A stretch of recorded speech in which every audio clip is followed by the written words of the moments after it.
Hi, I'm Em. And my name is Bea. And this is Fangirls Anonymous. A quick warning, this podcast is not for kids. We get into some pretty explicit stuff. But if you're still with us and into that, welcome. Bea! Hi, Em. How are you doing? We got through ABO.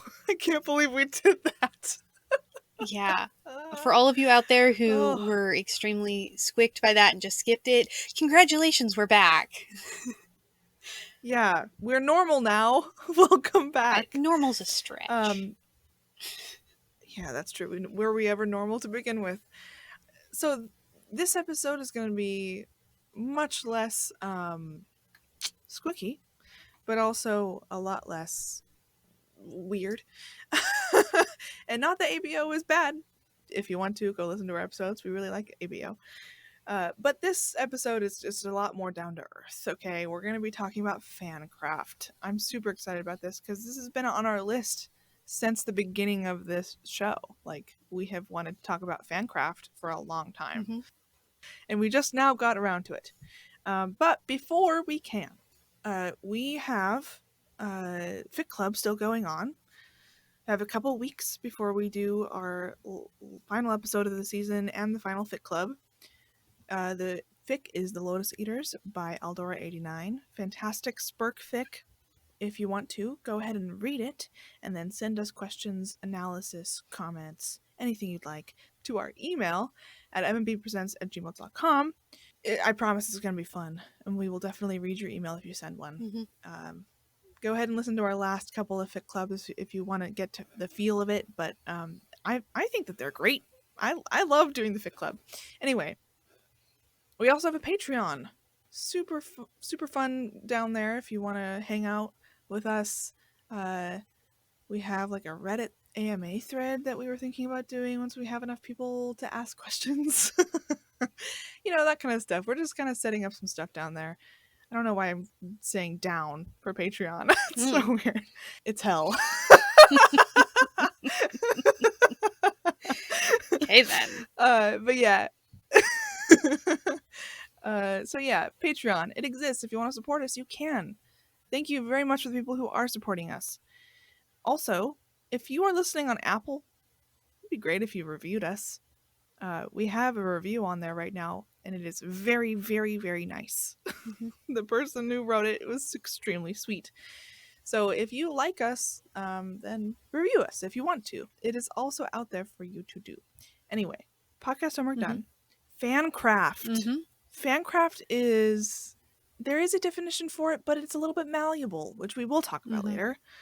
But what does it normally be? So, fancraft is actually just a big umbrella term. It is exactly what it sounds like, I guess. There no secrets here. It's, at its broadest strokes, pretty much anything that you can create as part of a fandom community. And that can be a physical object, that can be digital things. It's, again, broadest strokes. It's sort of what people bring to the community to share with each other. Yeah. Most people, though, online would argue that it is... I mean, obviously the word craft kind of is like a physical thing, or like a drawing, or like, you know, a book binding, or we'll get into all of that. But most people, including me, would think or would use the word fancraft for anything other than fic. To a certain extent, there's an argument to be had one way or the other. Yeah, there is. There absolutely is, because fancraft itself could just be the term to describe everything that anybody makes within a fandom. And that is a definition that people do use.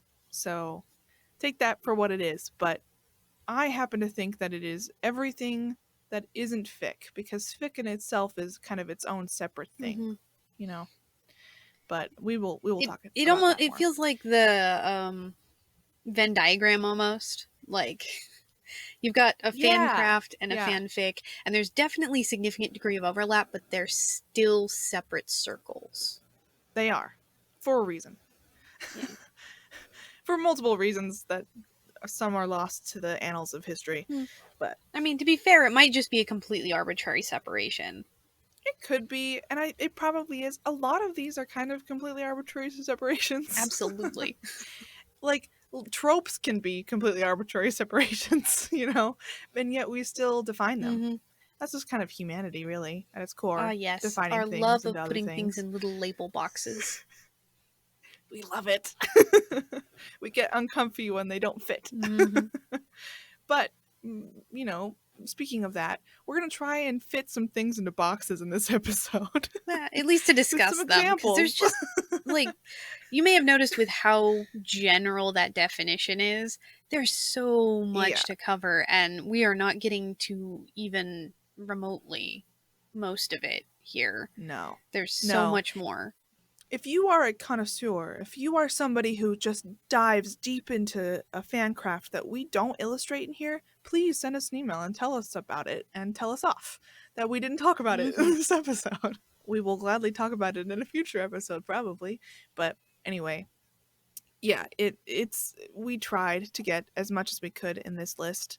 But if you, like, I don't know, make paper mache, like, Crowley and Aziraphale keychains or whatever, Or then email us.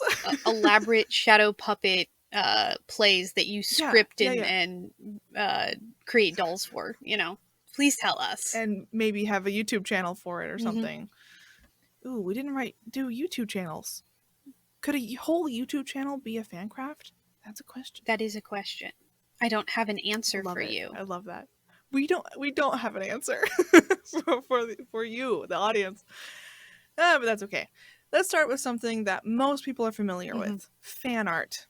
Fan art is so ubiquitous that people outside of fandom know the term fan art and probably use it. In some ways, it's almost mainstream in the way that it's acceptable, because you see, like, actual professional artists do fan art for their professional portfolios, and you see them post it on their Twitter for everyone to see. And we have talked about that in one of our last, it was the fanzines episode, I think. Oh golly, no, was it the money one? It was probably the money one. The money episode. Fan art, I think it was actually maybe both.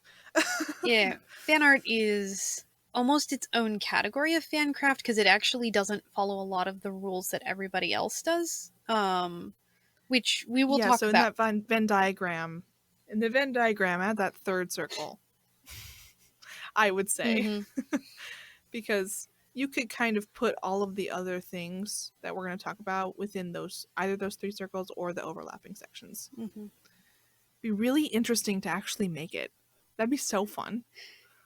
I'm such a nerd. So yes, fan art is basically what it is on the tin. It is drawn images or painted images, or it's an image that was created by somebody of maybe the landscape of a setting of within the fandom, or characters. More often it is the characters doing something, and a lot of times it's just shipping fan art, which is great. Fandom would go nowhere without shipping fan art. Yeah, there's a fair amount of, look at this, I made them cooler, like I changed their aesthetic, or I gave them a cool weapon, or I changed the time period, or I mean, literally fan art AUs are a thing. Yeah. And to be completely fair, a lot of the media that we collectively consume has a strong visual component, which makes it pretty easy to go out and sort of play with and adjust it, and in a very non-threatening way, I guess. Because you're not necessarily adjusting the plot or making the characters your own, you're just, drawing somebody that you thought was cool that was already in a visual medium. That's true, but like one of the coolest, most interesting fan arts that I have ever seen was a fan art from the fandom of Welcome to Night Vale, which is a podcast. So there's no visual stuff happening. And the fan art was, what if Carlos, who is the love interest of Cecil, the main character of that podcast, what if Carlos was just like this weird, crazy tentacle alien dude? with nice hair. And it was so fun looking at that and being like, I wouldn't be attracted to that, but maybe Cecil is super Yeah. hot for the guy, you know?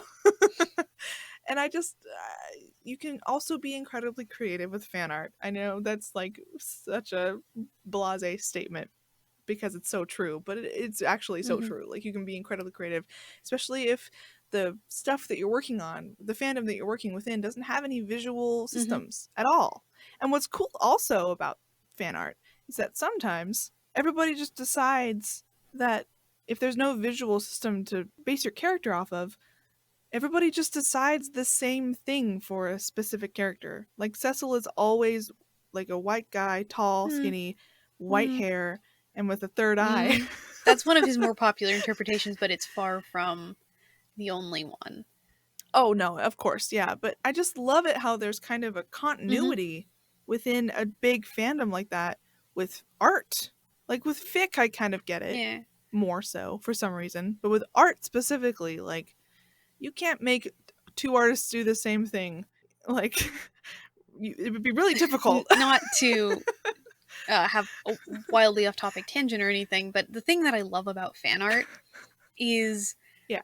within a community, they figure out their own little visual keystone things that then sort of Yes. get, they flow along among the community so that even when it's wildly different, you still Yeah. can look at it and go, oh, that's who that is. And it works for both things that were originally a visual medium and those that weren't. I mean, Yes. podcasts are a great example of how wildly out there and different you can get, but still have Yeah. identifiable features.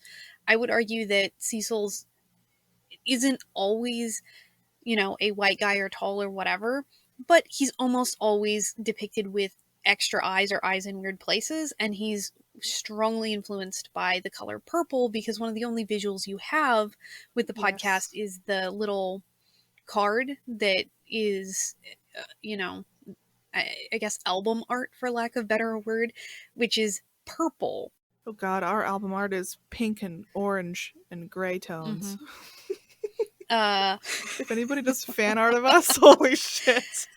I listen to another podcast called The Adventure Zone, and they have lots of different Yeah. characters. Yeah. But one of the characters that gets a decent amount of fan art is Taco the Wizard, and he gets wildly different character designs and wildly different aesthetics and clothing because he Yeah. canonically cross dresses, and so sometimes he's wearing something very feminine with like boots and lace, and sometimes he's wearing your classic sort of shapeless D&D robes. But the two things that you will always be able to point at him and go, oh, that's Taco the Wizard, is that he's an elf, so he's got pointy ears, and they usually put him in kind of a ridiculous wizard hat. And it's a podcast, and I don't think the wizard hat was ever mentioned at any point in any significant way. But people were like, "Yep, this is what we're gonna have our visual touchdowns for Taco the Wizard. Is he's gonna be an elf with a silly hat?" It's like a visual trope. Mm-hmm. And I really love that. I really love Yeah. it. I love it. On the flip side of that, for a more visually based medium, if you look at the Harry Potter fandom, guilty of so many sins, you can have these wonderful pieces of very different aesthetic, cartoony, race bent, Harry, Hermione, and Ron, but you still know it's them. Sometimes because Harry is there and he's got his glasses and his scar. And sometimes it's because you know it's Hermione because she's got super bushy hair, and you're like, oh, that's Hermione. Of course it is. So it's weird. It's this own sub language within a fandom that you just sort of figure out, which fan art is neat. Yeah. I love it. Fan art is some of the most important stuff in fandom, in my Mm-hmm. opinion, because I don't know what we would do without it. It's just nice. I also think it's worth noting that we've been talking about kind of the fan art for its own sake, things that you'll see as finished pieces or doodles that you're like, oh, that's really neat. Fan art is also like, it feeds into so many other sorts of fan craft because a lot of different things need artists to come forward with their fan art in order to either make the object or put it in the design or add it to the fanfic, whatever it is. absolutely goes with so many other things just hand in hand. Yeah, some people commission artists to interject specific visuals within their fic. And when the art is really good, it just makes the fic so good. Oh, it's so good. I don't know. It's just fan art is really important, and it's a way for you to enjoy the characters that much more in just like a different way. And fan artists are Mm-hmm. amazing. Thank you, fan artists. You deserve way more than 12 notes on Tumblr. I'm sorry. Anyway, let's get into just a quick little talk about zines or Mm-hmm. zines. I know we have an entire episode on them, so like if you want to listen more about what zines are and like the history of zines, like please go ahead and listen to that one. I'll link it in the show notes. But it is a pretty big collaboration between, you know, it's usually a group of Mm-hmm. people. I don't think you could do an entire zine You by yourself. can, and it's been done, but they're usually the proto equivalent of like a series on AO3 where somebody's written a series of Yeah, interconnected fics and they're basically kind of self publishing them together as a completed item, exactly. which is still a zine, but Yeah, not what I think most people would, off the top of their head, call a zine. most people would not call that a zine. They would, yeah. It technically is one, though. Zines, it technically is, but zines are just kind of, they're more like a magazine Mm-hmm. where you have different people sending in their fan art or their comics or Mm-hmm. their fic or their poetry, and it usually has to do with a specific pairing or a specific fandom. Mm-hmm. So, yeah, Or sometimes it's just on a theme. That's less common, but I've seen it. true. This isn't zines exactly, but I feel like it's important to sort of interject here that zines are not the only collaborative projects that exist in fandom spaces. There are a lot of different kinds. Zines are kind of the quintessential example. In Asian media fandom, there's also doujinshi, which is like the comic book version of a zine in some respects, but that's its own complicated cultural thing. Please just go look up the wiki on what that is because I am not the person to explain it. I tried to explain it in the Zines episode, but I don't know if I did it perfectly. But I've seen creators collaborate on just comic books or comic book zines or comic zines, like all slightly different things but same idea. I've seen people collaborate on what I would call kind of a goodie box, where you pitch them a little bit of money and they'll send a whole bunch of different people who make different kinds of fandom items will kind of get together and put together a box of stuff, usually on a theme or within a fandom.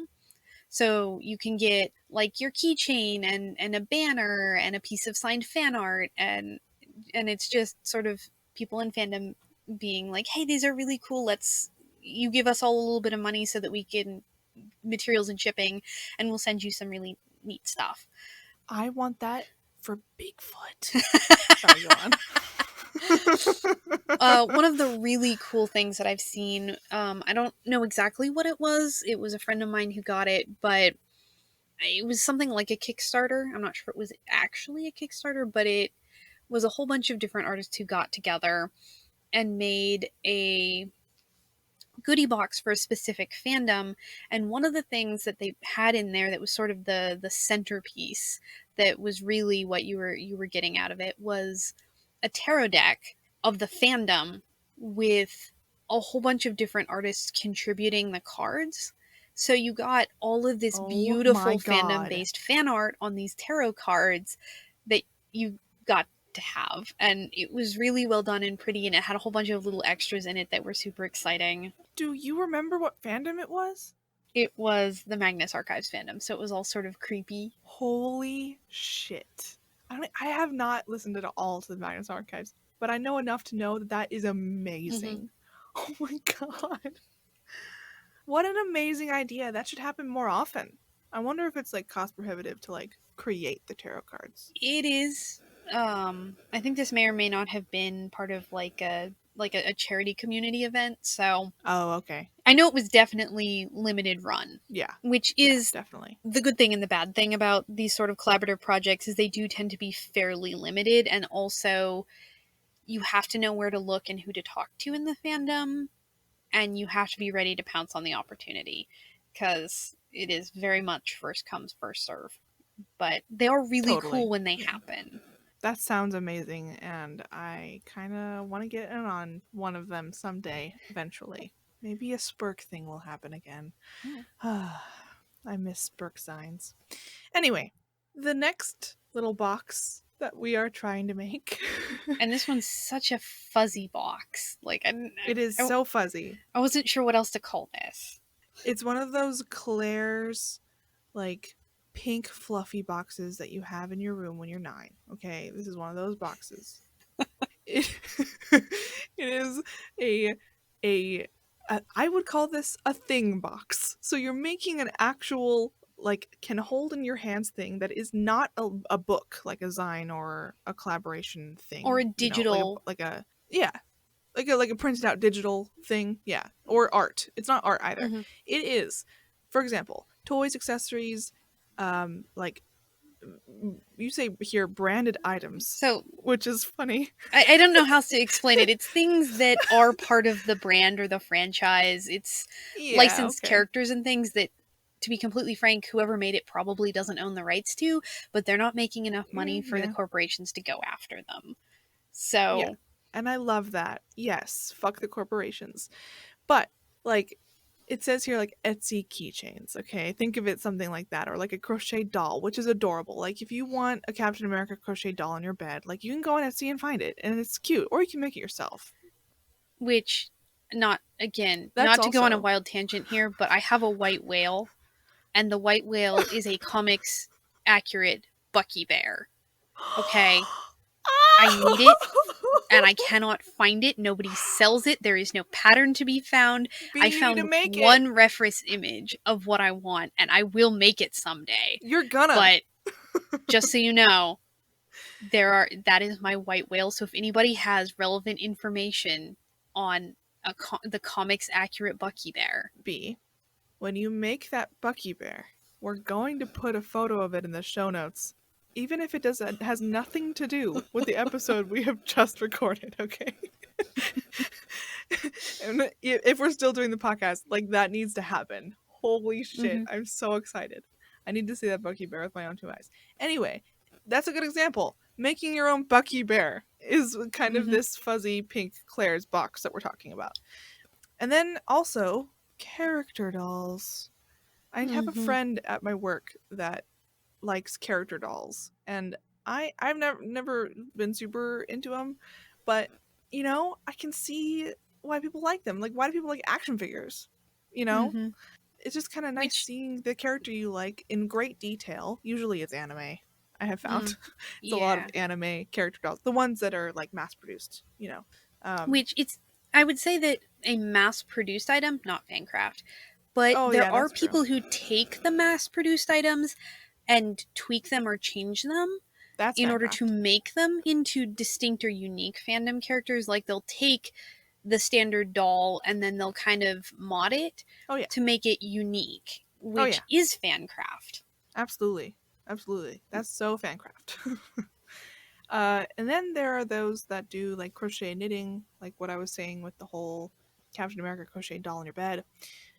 Sculpture, which is different Mm-hmm. than painting an already made doll. It's actually making a thing. Mm-hmm. It wasn't there, and then now it's there. Technically speaking, if you make a Sonic the Hedgehog out of peanuts, that's technically fancraft, for all that it is a very cursed thing. Okay, we're throwing down the gauntlet. If anybody wants to make a Sonic the Oh, it's Hedgehog been out of done. peanuts, oh I'm god. I'm I'm referencing a specific item that is already I exists thought you or were did just at one pulling that point. out of your brain. No. Nope, nope. Unfortunately, this was not one of my I just made it up things. So sorry, Oh everyone. god.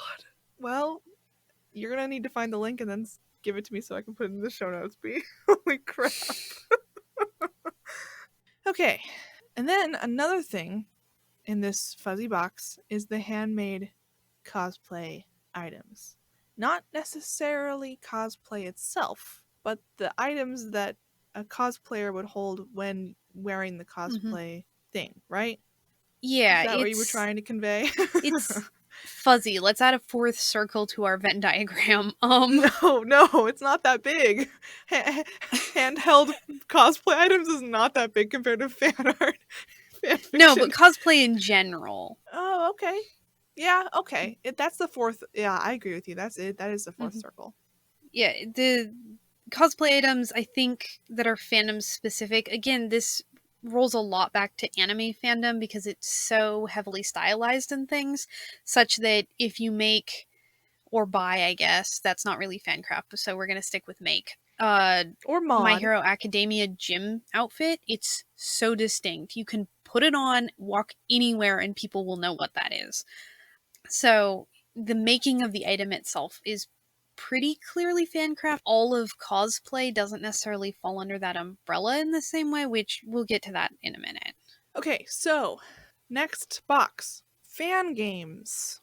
So I don't have a whole lot of knowledge about this, but it is essentially somebody creating a video game about characters or with characters or something involving a fandom that they love. I think so. I think that you can split it into two categories. There's There's also people board who, games, right?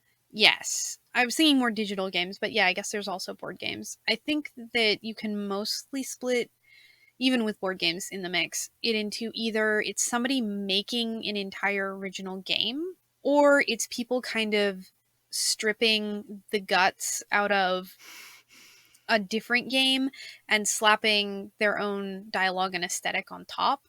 And I think both technically count.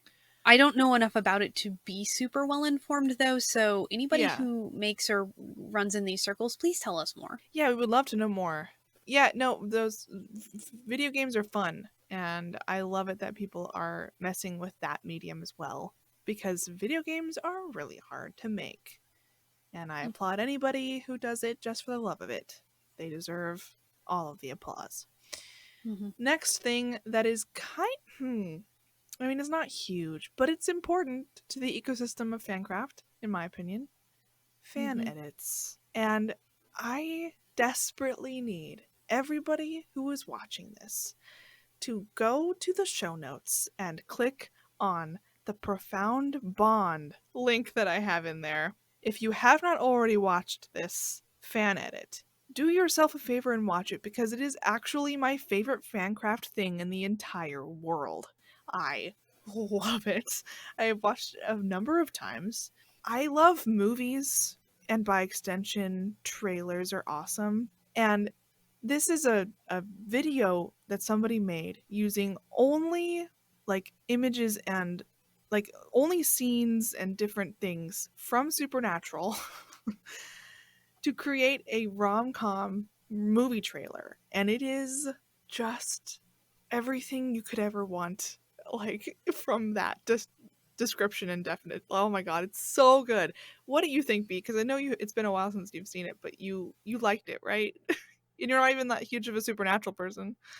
Yeah, I thought it was funny that I went into it thinking, no, they were going to tweak things or do kind of some hard cutting to get everything to work. No, they just took scenes verbatim and Yeah, strung them together with no other editing, and it with was a little bit terrifying. I might add, perfect music. The music in the background is perfect. It is so movie trailery, and I love it. The editing is just everything, and that, I mean, that's what somebody would call a fan edit, like a perfect fan edit. But there's another type of fan edit. What Hmm. is that? So, the fan edit that Im was talking about, I think there's a lot in common with the next thing that we're going to talk about. What I am familiar with when it comes to fan edits is Mm-hmm. fans who were dissatisfied with usually a movie in some way, and they go through and cut it up and re-edit it themselves so that it's the way they want it to be. And Yeah. sometimes it's like because it's the old Star Wars trilogy and they hated all of the new stuff they got put in, so they hunted up all of their old VHS tapes before they put the extras in and re-edited it the way they want. Sometimes it's because there was a very particular theatrical release that was then cut down or cut differently. And they didn't like that, so they recut it the way that they want it. Or sometimes it's they just really hated the way the movie worked, or movies, and so went in and just gutted it and tried again with the footage that we have available, which is where I'm familiar with it, which is I'm gonna my 2 cents for this is the Maple Films J.R.R. Tolkien's The Hobbit, which takes the absolute tragedy of the three films and tries desperately to make something good out of it, and mostly succeeds. They succeed a lot better than the original trilogy, right? Oh, yeah, there are some things about that there is nothing they could have done short of like refilming parts of it, but for taking just what happened in the films and making it work, they did a very, very good job. I have So, to watch it. I have to watch it. is very, very long. Not as long as the original 3 movies, but still very long. I didn't realize that that actually was a thing until we started talking about this. Uh, when I think of fan edits, I think of what the Profound Bond is, where somebody takes the original source material and then edits it in a way that kind of shifts the tone, or like makes fun of something in that fandom, or you know makes it different than what the original canon was, obviously, because that's what a Mm-hmm. fan work is, essentially. It's making it different. But Mm-hmm. I think it's really interesting how there are two different types of the same thing, but Mm-hmm. called fan edits. But then what are vids? What's vidding? Okay, so vidding traditionally, I have to assume, comes out of people who grew up or really enjoyed the original MTV. It's usually people taking clips of shows or characters from movies and setting them to music, usually to sort of have its own narrative. Sometimes the emphasis is more on the show itself, so that you get, sort of clips of the dialogue and things and music, and then clips of the dialogue and its own thing. Sometimes the emphasis is more on the music, where they take the clips and set them to the music. I've seen it go both ways. They can both be very well done. Um, the difference between a fan edit and a vid usually is the introduction of music as a main key component. Huh. So it's a music video. Sort of. Uh, in a lot of ways, yes. It originally, if my fandom knowledge does not fail me, people would splice these things together and then like burn them on CDs and then would make Oh my compilations of them to play at cons. So that you would get, Oh. you know, so you and your friends would splice together a vid of your favorite ship, and it would get, packed in with everybody else's vids, and you would have, a couple of hours where it would be showing in a room, and you get to see, here's other people's ships that they set to music, and maybe we both use the same really popular song but are in two completely different fandoms, or maybe we're in the same fandom but use two completely different songs. It was sort of a communal activity. Again, I have to assume it's sort of an MTV phenomenon. That is incredibly adorable. I Mm-hmm. I can't. I can't. That's the sweetest thing. It's like a reunion of ships. Like, Yeah. I love it. And it's Oh. interesting because I've been to cons and I have no real memory of that sort of thing happening, so it feels like something that's a little bit of a bygone era. Yeah, I have never heard of that before. Ever. Thank you for introducing me to something in fandom history that I had no inkling even existed. That is amazing. I'm sure that there's a bunch that I have no idea, but like, I that's amazing. That's so amazing. Yeah. I haven't put in the research, but I kind of want to know if somebody's uploaded some of these compilations. Like, even if Yes. it's just like shaky camcorder Yes. footage of a projector, I want to know if it exists. And if people are still doing it, I also want to know if people are I know still there's doing it. people are still vidding. Okay. I Good. don't know if people are still getting together and making compilations of vids. It's not exactly my corner of fandom. When I was 11, I found all of the Twilight fan art compilations set to, that specific song from Coldplay. That probably counts as a vid then. And I loved those videos. Oh man, I did. I loved them because I didn't know Tumblr existed when I was 11. I just needed the fan art for Twilight. Anyway, Mhm. you know a lot more about this next thing than I do. Actually, the next two Yes. things. You know a lot more about the next two things. Please go on and tell us your knowledge. So the next thing that I'm going to talk about is in an interesting legal gray zone, and it's a little bit of a hot topic right now. I will talk about it more when we talk about some of the money things, but it's fic binding. So I don't know about the rest of you. I have definitely had just the burning urge to have in my hands a physical copy of the fic I'm reading. Usually because I Yes. love it so much, but also Yes. because, to be completely honest, sometimes I want to just read it in the car, not on my phone. Like, I don't want to deal with a screen. I So want true. paper. Yeah. It's a comfort thing. Yeah, absolutely. And so, fic binders are people like me who went, it would be really nice to have a physical copy of a fic. And so they made it. And fic binding runs the gamut from I printed it out on my printer and put it in a 3-ring binder to I have studied traditional bookbinding techniques and make my own semi professional bound books and everything in between. It's a community of people who part of it of course is that you want a physical book. Part of it is the sharing of fic because it's a courtesy thing within community that you can make one for yourself with author permission, but it's also you should make one for the author. It's sort of a I guess a community builder, like share the love, but it's also archiving. We talked about this in our Zine episode, but the sad thing about a lot of fandom is it's very ephemeral. It doesn't stick around. Think about all of the fics that are just poof gone. And fic binders have a really strong, not all of them, but a lot of them have a very strong sort of code of trying to get these fics preserved because who knows what's going to happen. If it's going to disappear, are you going to have the only copy left? Which has happened before. So it's an interesting little niche. It isn't, I would call, super duper mainstream. Like, you're not going to find a bunch of people in every fandom who are like, yes, we are dead set on making physical copies of all of the fic. It's sort of a little niche group of people. It's pretty cool though. Like, if you look them up, please do. They bind beautiful books. Like, you look at it and you're like, whoa. And you have thought about becoming somebody who fic binds, right? I am set up to do everything but the printing, Very and cool. Very cool. it's on my list of things that I'm going to teach myself to do. You're just gonna make a book.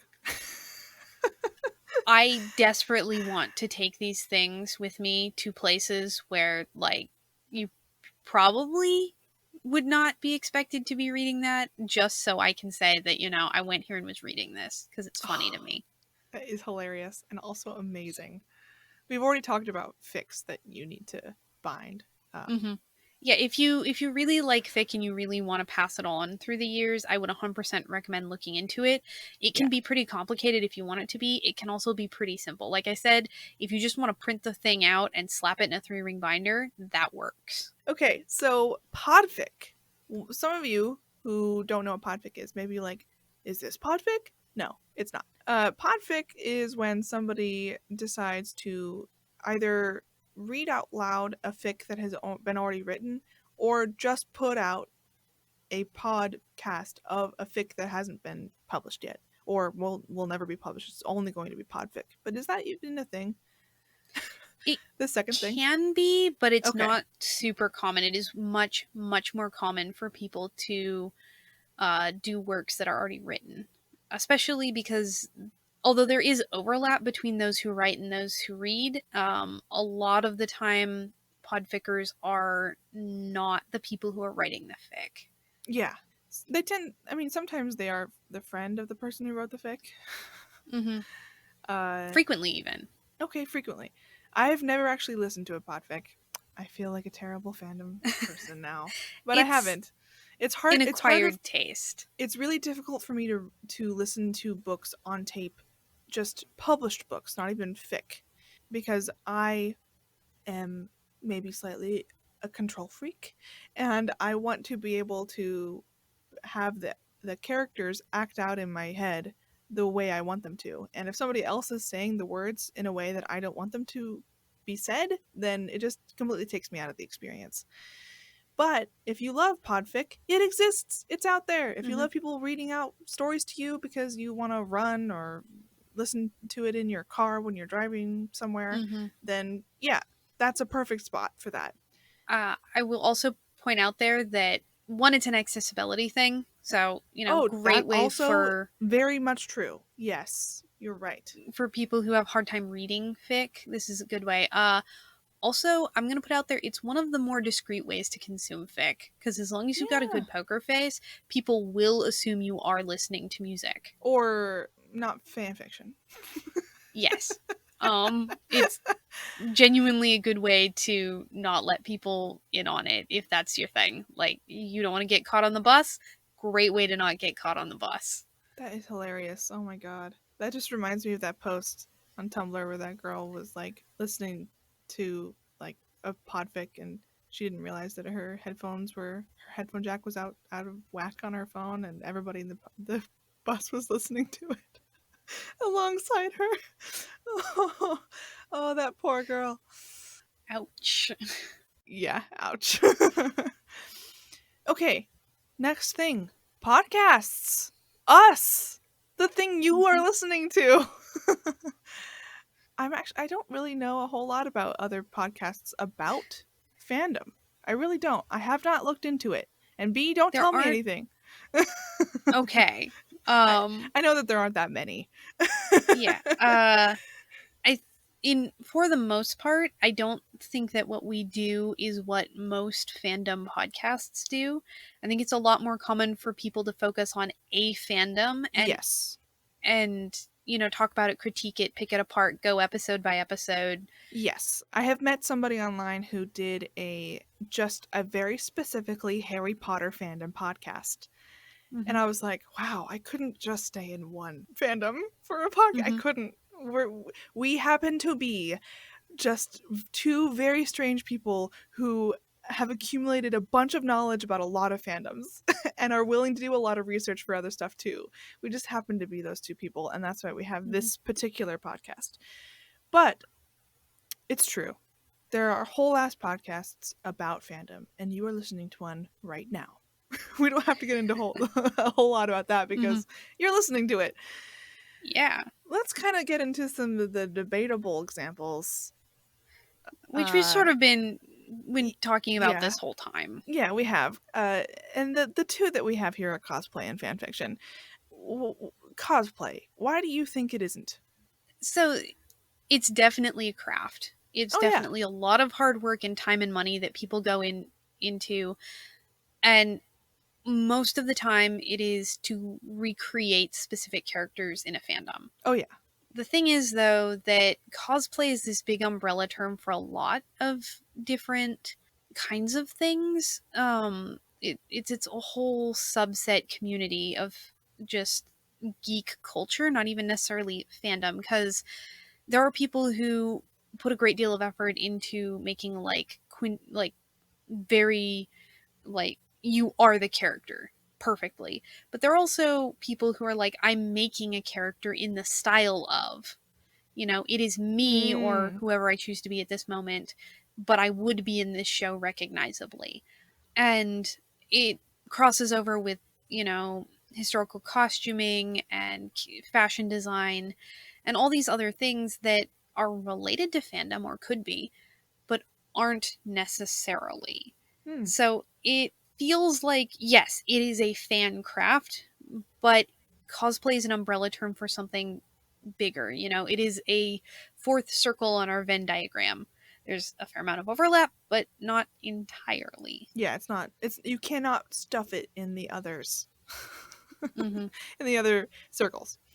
And then fan fiction obviously is just an entire circle unto itself as well. And you cannot put, I don't know, crocheted Captain America dolls within it. But I would also, I mean, Zines is kind of the overlap Mm-hmm. between, you know. fan fiction and fan craft? I think the hard line, and this is so weird because fan art is so solidly fan craft, Yes. is that fan craft in a lot of ways connotates the idea of an object being produced. And fan fiction, well, you could argue that fic is a thing being produced, especially in the Yes. case of something that has been bound. It is even a physical object at that point. The writing itself is the production of a story, which is ultimately a non physical idea. And that's the part that you care about in fan fiction is the story rather than the medium by which it is conveyed. So it feels like this very loose sort of line in the sand. Like, okay, yeah, technically you could argue either way for what it is. It tends to get referred to as its own separate entity, so it feels like its own separate entity. If that makes sense. I think I agree with you. I do have a friend who is really into cosplay, and I have asked them for season 3 to guest on the show, and we will definitely be getting into it a lot more in that episode.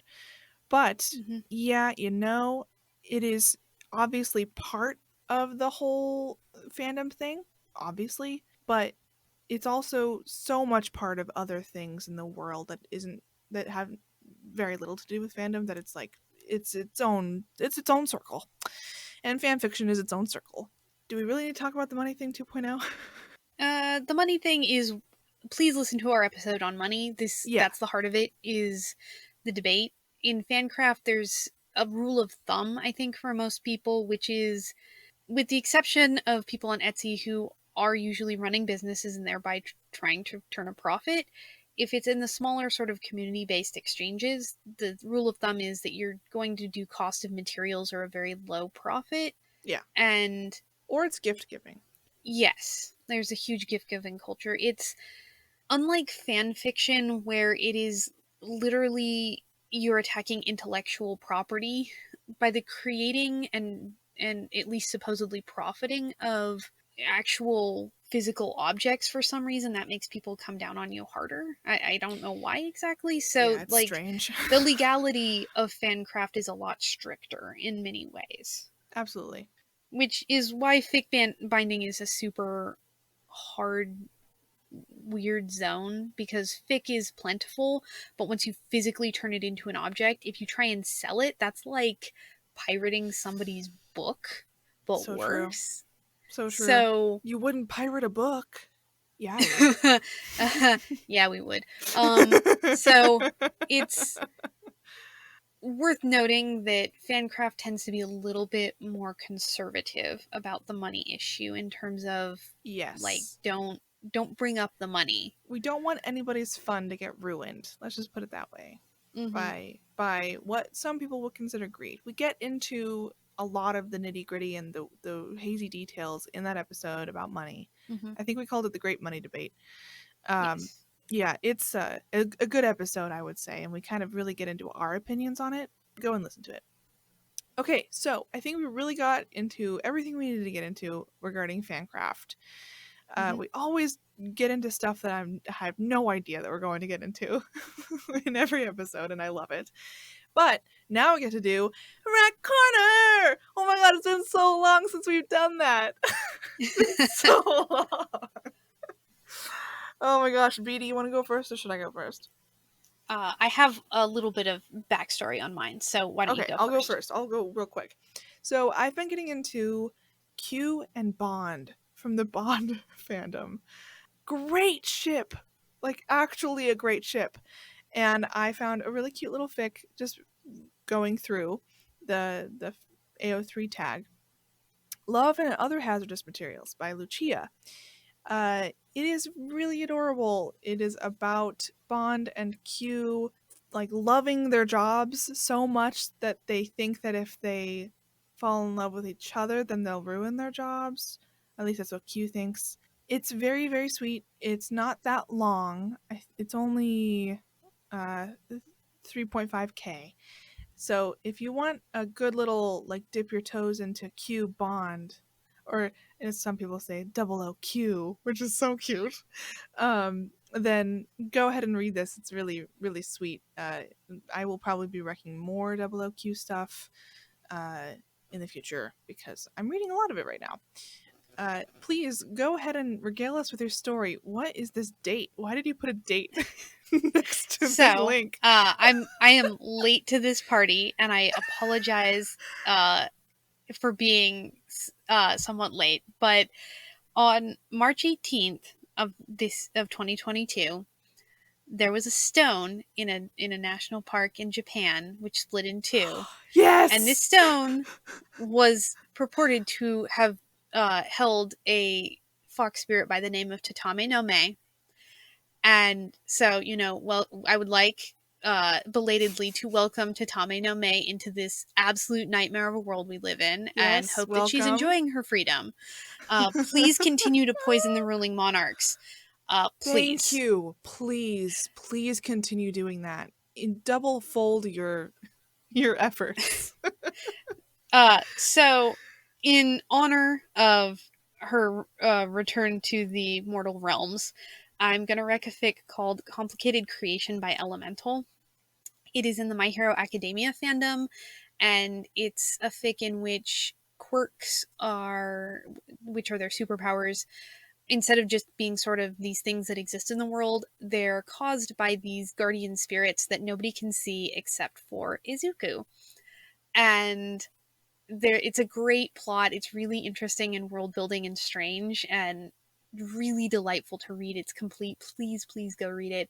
And the reason I rec it is because Tatame no Mae is one of the spirits in this fic, and she's a great character that we get to stick around with. So, go read it. I love it. I love our rec corner this week. It is, yes, perfect. Awesome. It's also, I think you have talked about My Hero before on this podcast, but this is the first time I have ever read a fic for this. Yeah, these are recs from new fandoms. I love it. Okay, so I think that we are done. Fancraft is super fun. If you want to get into it, then just look it up, man. There's so much great stuff out there. Like, it deserves to be made. All of Fancraft deserves to be made by viewers like you. PBS kids unite. But yeah, I think we're done. Yeah. So I guess we'll see y'all next week on Fangirls Anonymous. Bye.